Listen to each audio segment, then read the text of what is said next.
Hello guys, good evening po sa inyong lahat. Meron po akong gustong i-surprise na tao. Ito pong taong to, talagang laging noon pa nakikita ko na lagi siyang naka-comment, naka-share ng live ko.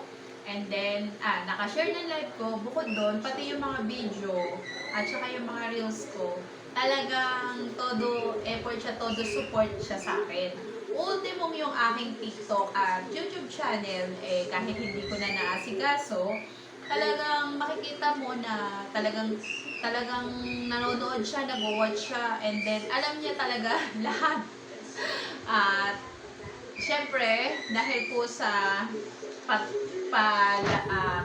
papunta na po tayo sa birth.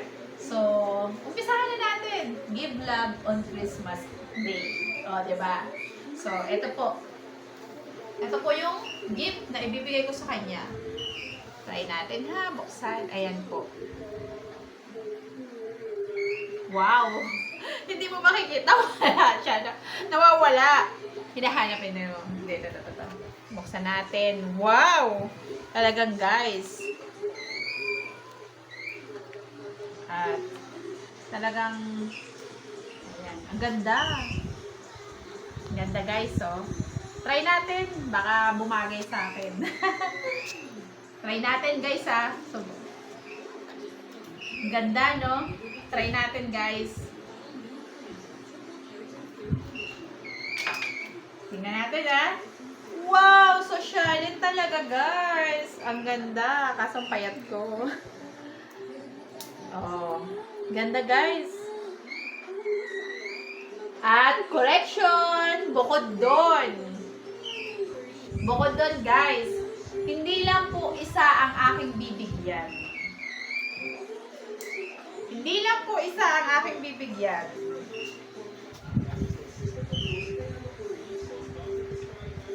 Kaganto to, di ba? Ayan, ito po siya guys, ha. Ayan.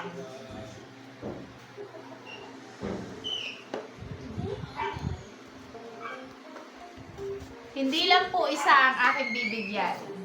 Charan! Dalawa po. So, kung ako sa inyo, sabi ko nga sa inyo, give love on Christmas Day. So, sisimulan natin ngayong September, October, November, December. Kung yung laging talagang makikita mo na napaka-supportive sa aking FB, TikTok, and YT. So, start nyo natin. Actually, alam niyo naman po na kahit na sabi ko nga sa inyo, hindi po basihan yung pagiging mahirap. Kahit mahirap tayo, kung alam natin na doon tayo nanggaling, matuto tayong magbahagi kahit sa konting blessing na ating nare-receive. So, thank you guys and good luck sa aking isusurprise na tao. Bye!